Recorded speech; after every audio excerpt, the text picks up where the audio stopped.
el entorno político, económico, social y cultural de la Fundación de la Sociedad de Geografía e Historia de Guatemala, dictada por la académica Regina Wagner-Gen, de quien voy a hacer su reseña. La doctora Regina Wagner es guatemalteca por nacimiento, tiene un diplomado en Ciencias Políticas y Sociales por la Universidad Rafael Andívar de Guatemala, un Magister Artium en Historia Medieval y Moderna por la Universidad de Colonia, en la República Federal de Alemania, y un doctorado en Historia Europea y Latinoamericana por la Universidad de Tulane. Huelga decir también que la doctora Wagner es una de las alumnas del doctor Ralphie Woodward Jr. Es miembro de la Asociación de Investigación y Estudios Sociales, así es desde 1985, es académica numeraria de nuestra corporación, fue también presidenta de nuestra corporación y docente en las universidades Rafael Andívar y Francisco Marroquín desde 1985. Tiene varias publicaciones, un currículo bastante amplio de publicaciones, donde pues yo particularmente daría gran importancia a Los Alemanes en Guatemala, que es una publicación de obligada referencia, más Historia del Café y del Azúcar en Guatemala, y otras publicaciones también que ha hecho como historia institucional y que ha sido un aporte muy importante para la historiografía guatemalteca. Dejo en el uso de la palabra a la colega Regina Wagner y con las reglas en cuanto a la exposición, vamos a manejar siempre las mismas de un tiempo de exposición de 20 minutos, amarilla cuando ya haga falta 5 minutos y roja cuando el tiempo esté vencido. Regina, por favor, gracias.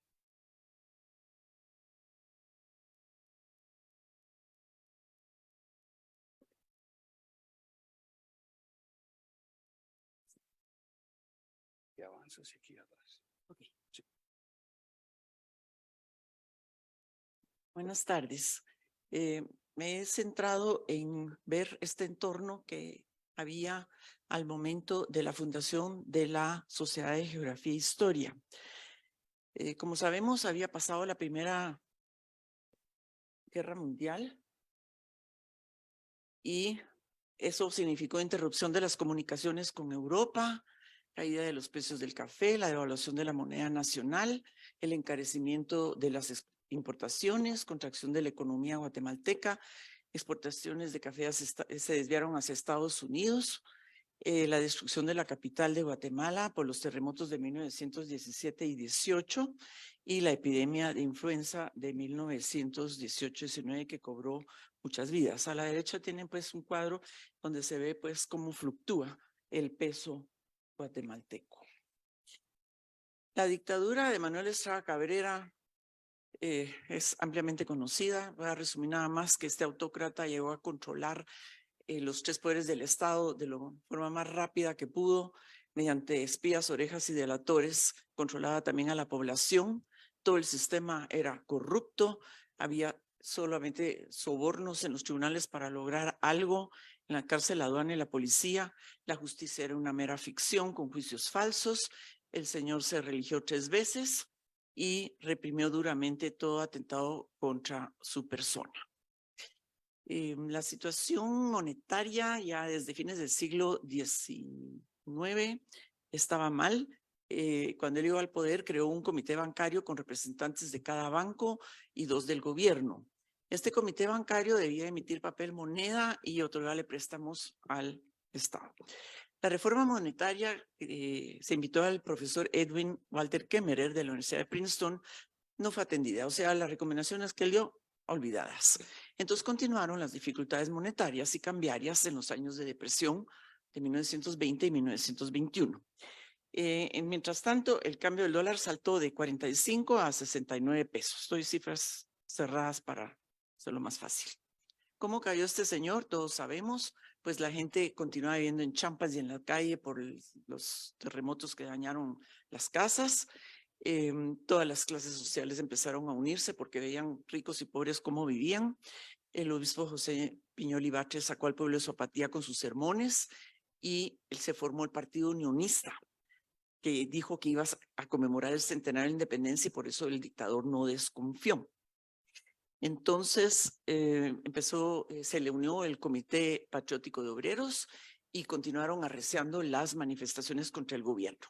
Finalmente, el 8 de abril de 1920, la Asamblea Nacional declaró a don Manuel mentalmente incapaz de gobernar el país. Por supuesto, la respuesta fue un bombardeo en una llamada semana trágica del 9 al 15 de abril, pero cayó. Y la residencia La Palma fue saqueada y el dictador encarcelado. El primer designado en ese momento a la presidencia quedó electo, que era Carlos Herrera, un hacendado azucarero, dueño del ingenio Pantaleón y de plantaciones de café en la Antigua. Era un hombre de sólidos principios democráticos, quien encontró el país con déficit de ingresos, dificultades económicas y otras carencias, agricultura abandonada, incipiente industria, escasas vías de comunicación, falta de vivienda, pobreza y desnutrición. Entonces, la legislación que él implementó primero fue programas de vivienda con notificación de terrenos, revivió la sociedad cooperativa y caja de ahorros y donó dinero, prohibió el trabajo de niños entre 6 y 14 años, creó una escuela normal de indígenas, disolvió la Universidad de Guatemala Estrada Cabrera, pero nombró nuevas autoridades y profesores para las facultades. Y los estudiantes universitarios revivieron la huelga de Dolores. Es una mala foto, pero no tengo otro. Para desarrollar la agricultura, él creó el Ministerio de Agricultura en un país agrícola donde no existía ese ministerio. Lo creó el 20 de mayo de 1920. A raíz de eso se formó la Asociación General de Agricultores, la AGA, el 8 de julio, y el 10 de octubre se refundó la Cámara de Comercio de Guatemala, que se había fundado en el 1894, pero no había funcionado. Entonces, a él le tocó festejar el primer centenario de la independencia en 1921. Veamos qué hizo. Construyó el Palacio del Centenario, llamado Palacio de Cartón, porque se hizo de madera y se quemó años después. Se declararon festivos los días del 11 al 18 de septiembre de 1921. El gobierno ofreció recepciones a las misiones diplomáticas. Hubo conciertos de banda marcial y marimbas en Campo de la Feria, en los llanos de Tívoli. Hubo exposición de artistas centroamericanos en la Escuela Nacional de Bellas Artes, desfiles militares y policiales al Boulevard 30 de Junio. En ese mismo se desveló la estatua de José María Reina Barrios, se estrenó la Fuente Luminosa de Chapazuela y hubo izada de la bandera nacional y fuegos artificiales en la Plaza de Armas. Lo detallé para que comparen con lo que hubo pues hace 2 años. Este es el Palacio de Cartón. En cuanto a la Asamblea Nacional Constituyente que él convocó el 5 de octubre de 1920, veremos qué va a pasar. Resultó ser en extremo liberal, porque los diputados pues eran de diferentes tendencias. Veremos que esta garantizaba la libertad individual con más amplitud que la de 1879, daba libertad de pensamiento, de trabajo, la justa remuneración del trabajo. Él adoptó el recurso de amparo para reforzar el habeas corpus, dio protección de las personas y sus bienes, se prohibieron las penas infamantes de la época de Estrada Cabrera, las torturas, tormentos, vejámenes y la prisión por deuda.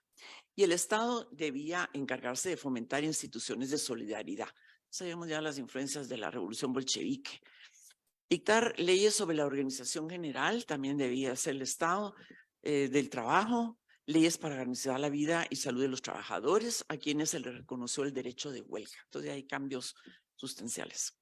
Los obreros agremiados en Cementos Novela, la Unión Ferrocarrilera y los empleados del telégrafo demandaron mejoras salariales y otras prestaciones. Y por primera vez en Guatemala se conmemoró el Día del Trabajo el 1 de mayo de 1921. ¿Qué novedades vemos en esta Constitución? Bueno, la autonomía universitaria, la autonomía municipal, el derecho al sufragio solo para varones que sabían leer y escribir, y se prohibió la reelección presidencial, mientras no transcurrieran 2 periodos constitucionales desde que había cesado la persona en el cargo, en el desempeño del cargo. La Asamblea no debía concederle facultades extraordinarias al Ejecutivo, más bien se le ampliaron las propias. Se asignó sueldos a los diputados para evitar que estuvieran propensos a sobornos, sobre todo porque autorizaban concesiones estatales. Y en general podemos decir que las leyes defendían los intereses económicos nacionales, restringían los privilegios concedidos a las grandes empresas extranjeras, la extensión de las concesiones y el control a importantes sectores de la economía nacional. Aquí tenemos el gabinete de Carlos Herrera. No va a dar tiempo de ver los más detalles. ¿Por qué fue derrocado? Bueno, si bien las leyes eran de contenido social, Otras afectaron los intereses de las grandes empresas estadounidenses. Entonces, hubo un acercamiento de los señores interesados hacia el ejército y este colaboró, o sea, los miembros de la vieja guardia se prestaron para garantizarle sus intereses y fragaron un golpe de Estado, traicionando así a un presidente respetuoso de la ley y de las libertades, quien hizo cuanto pudo para sentar las bases de una verdadera democracia. Entonces, él había convocado en el 20, en octubre, y el 1 de octubre de 1921 entró en vigor la Constitución, pero no duró escasamente más de 2 meses porque indudablemente un triunvirato militar lo derrocó. Estos son los generales José María Lima, José María Orellana y Miguel Arrabe, junto con el general Rodolfo Mendoza, ministro de la Guerra. Tuvo que firmar su renuncia al día siguiente, el 6 de diciembre, y salió al exilio a Francia y vivió en París el resto de su vida, 1930, y después ya fueron repatriados sus restos. El gobierno del general José María Orellana, este era un señor ingeniero topógrafo graduado en la Escuela Politécnica, fue jefe político y comandante de armas de Zacatepeques de Alta Verapaz, fue ministro de Educación Pública, o sea, tenemos una orientación humanística, diputado a la Asamblea y otros cargos en la época de Estrada Cabrera. Convocó a elecciones siendo primer designado y asumió el poder el 3 de marzo de 1922. Entonces, el 5 de diciembre al marzo, pues fueron 4 meses en los que ya se fraguaron muchas cosas. Deseaba reconstruir el país e impulsar el desarrollo material, intelectual y moral para solucionar la cuestión económica. Y vamos a ver todo lo que él trata de hacer o hizo. En diciembre de 1921 tuvo que nombrar a Rafael Felipe Solares para el cargo de ministro de Hacienda y Crédito Público, quien, como ya escuchamos esta mañana del licenciado José Molina, él creó la Caja Reguladora, que era una especie de banco para estabilizar las fluctuaciones de la tasa de cambio del peso. Y aquí tenemos a su gabinete, ¿verdad? Están en la Escuela Politécnica después del golpe de Estado a Carlos Herrera. Hubo ciertos problemas al principio de su gobierno. Hubo rebeliones en algunos departamentos y él decretó la suspensión de las garantías constitucionales. Tuvo que prohibir también los periódicos El Día y El Imparcial y reformó la ley de imprenta. Hubo críticas y Manuel Cobos Batres organizó manifestaciones de silencio y de pie en la Sexta Avenida. También expulsó al arzobispo Luis Muñoz y Capurón por ser miembro de la Compañía de Jesús, que estaba prohibida. Pero su favorecimiento a las empresas extranjeras veremos lo siguiente. La expropiación de las acciones de la empresa eléctrica que poseían los alemanes era un producto de la época de Estrada Cabrera, que al declararle la guerra al imperio alemán, aunque ya terminada la guerra, fueron expropiados y la Central American Power Company, una subsidiaria de la Ebasco, Electric Bond and Share Company, era la interesada en hacerse cargo de la empresa eléctrica. Entonces se hizo un traspaso ilegal, pero cambió de manos. La Asamblea Legislativa aprobó un contrato de servicio de luz, calor y fuerza por 50 años. Entonces, ya ven ustedes, por 50 años estaban asegurados la empresa eléctrica en manos de los norteamericanos. El gobierno celebró un contrato con la Allgemeine Elektrizitätsgesellschaft para construir el ferrocarril de Los Altos y también la presa de la hidroeléctrica de Santa María.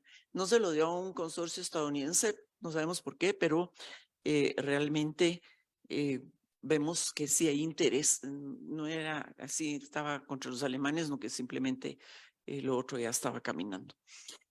Hubo un impulso a la economía. Para eso, él restableció relaciones diplomáticas y comerciales con varios países. Por ejemplo, con Francia, un tratado en 1922. Ya desde 1921 se había normalizado la navegación marítima entre Alemania y Guatemala, que era el mayor comprador del café de Guatemala. Y Hamburgo reinició esa compra. También el comercio con Bremen y Hamburgo. Y en 1924 ya se firmó una convención de comercio. ¿Qué otras leyes favorecían a empresas extranjeras? Bueno, la ley de hidrocarburos, si ustedes ven, mayo de 1922, o sea, de diciembre a mayo, medio año, ya hizo reformas a la ley de hidrocarburos.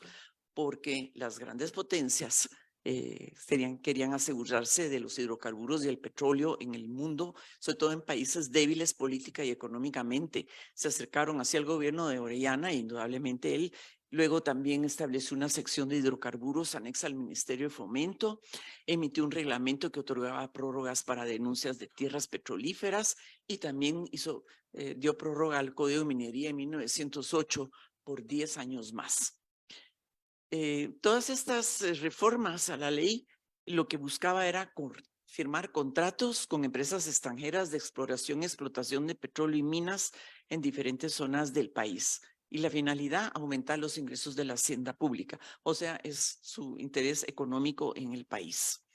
También se creó una oficina de cablegramas. Firmó también tratados de paz en Washington en 1923, que tienen más bien incidencia en 1930, cuando Manuel Orellana, que nada que ver con este señor, hizo un golpe de Estado y aprovechando pues el derrame cerebral que tenía Lázaro Chacón. Y si ustedes ven, el contenido dice: los gobiernos de las partes contratantes no reconocerán a ninguno que surja en cualquiera de las 5 repúblicas por un golpe de Estado o de una revolución contra un gobierno reconocido, mientras la representación del pueblo libremente electa no haya reorganizado el país en forma constitucional. Y de ahí surgió la reforma a la Constitución de un artículo que hoy está todavía en discusión. No podrá ser electo presidente, el caudillo o los jefes de un golpe de Estado, de revolución o de cualquier movimiento armado, ni sus parientes dentro del 4º grado de consanguinidad o 2º de afinidad para el periodo en que se interrumpa el régimen constitucional y el subsiguiente. Bueno, entonces, por el otro lado, en dicha misma fecha se celebró una convención de leyes protectoras de obreros y trabajadores. Sabemos que a nivel mundial ya existe esa preocupación. En Guatemala ya se estaba normalizando la economía, ¿verdad? Porque ya estábamos exportando café y empezaron a subir los precios en 1924, empezó a haber conflictos laborales y se creó un departamento de trabajo, como vemos, adscrito al Ministerio de Fomento. En la época de Lázaro Chacón, adscrito a la policía, para evitar problemas. Entonces, también se aprobó una ley del trabajo en 1926, que, vean, reguló el contrato individual, el salario, la jornada de 8 horas diarias y el pago doble por horas extras.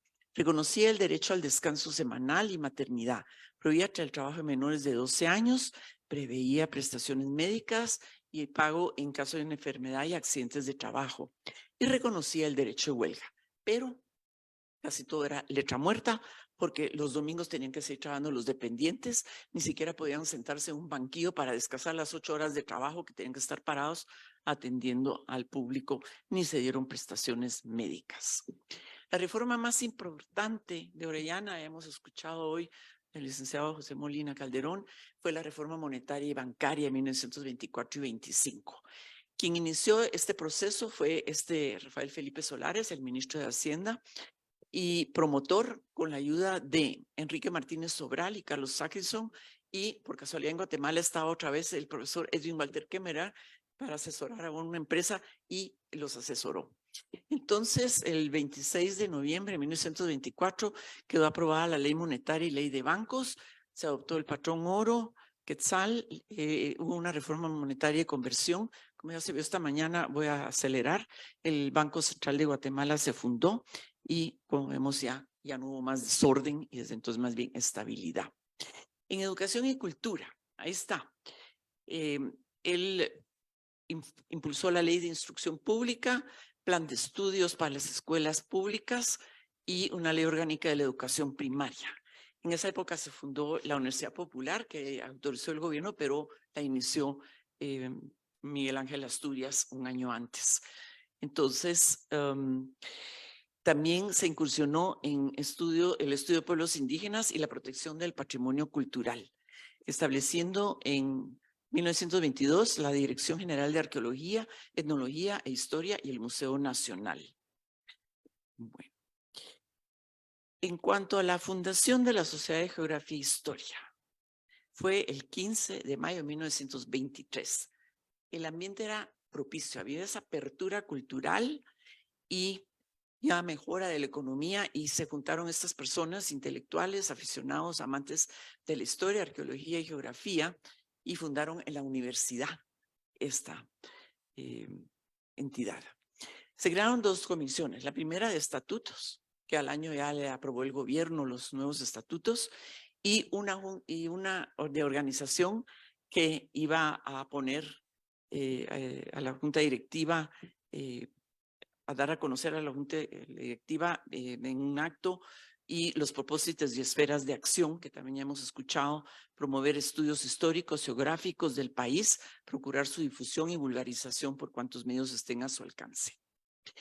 Las tareas que se propusieron fue levantar un mapa catastral, organizar la estadística del país, conformar un diccionario geográfico, velar por la conservación de archivos nacionales, recopilar documentos relativos a la historia y geografía, recuperar fuentes perdidas como la Recordación Florida, documentos y libros que salieron del país se perdieron, Popol Vuh, y escritos del padre Jiménez, que también hemos escuchado aquí en otras conferencias.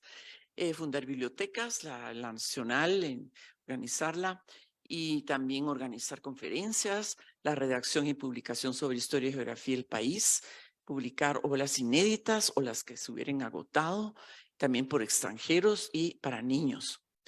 En el plano arqueológico se buscó la conservación de ruinas y monumentos históricos prehispánicos como Quiriguá, los coloniales como la antigua Guatemala, cooperar entre estudios de la Dirección General de Arqueología, fomentar el turismo. Mala atención que aquí Tikal no existe. El turismo es para que vean nuestras bellezas como el lago de Izabal o el río Dulce y también la antigua, ¿verdad? Ahora, vemos que gran parte de eso se ha cumplido. Bien, los actos se daban en el Palacio de Cartún, el Palacio del Centenario, y quien presidía era el mismo presidente Orellana. Y por supuesto llegaba el cuerpo diplomático, estaba invitado, personalidades del mundo oficial y miembros de las colonias extranjeras. Entonces, también se tocaban trozos de la ópera Quichehuina, que vamos a escuchar más tarde, nuestro colega aquí presente, y vemos que Cielanos Mori era una persona muy conocida que dio conferencias sobre la antigua civilización maya. Y en otra reunión se admitió como socios honorarios a los doctores Carl Zapper, de quien se habló hoy también, Cielanos Morley y el profesor William Gates, o sea, un Bill Gates aquí, en lingüística, supongo. También se decidió celebrar el 4º centenario de la fundación de la ciudad de Guatemala en Ixinché, el 25 de julio, que nosotros lo celebramos cada año, y ahí cambió junta directiva y se presenta la revista Anales. Lo interesante es que se celebró el centenario de la Asamblea Nacional Constituyente en 1823 y se puso en concurso el tema Estudio Crítico de la labor de la primitiva Asamblea Nacional Constituyente de Centroamérica 1824, que también hubo hoy una exposición hoy en la mañana, y Silvanus Moli dio otra conferencia. También se escucharon trozos de la ópera incaica Oyanca y de la Xehuinac. Entonces, ya terminando, el mismo Orellana tenía interés en personajes históricos. Él mandó a erigir el del historiador y literato José Miguel Vidaurre en 1923 y el del ilustre doctor Mariano Gálvez en 1925. El presidente mismo falleció el 26 de septiembre de 1926 de un fuerte ataque de angina de pecho, se dijo oficialmente. Estaba en la Antigua, en el Hotel Manchén, y se lo trajeron sentado en el carro para que no hubiera golpe de estado en el camino mientras llegaba, pero también se rumoró que fue envenenado. Entonces, cumplí con el tiempo que tenía.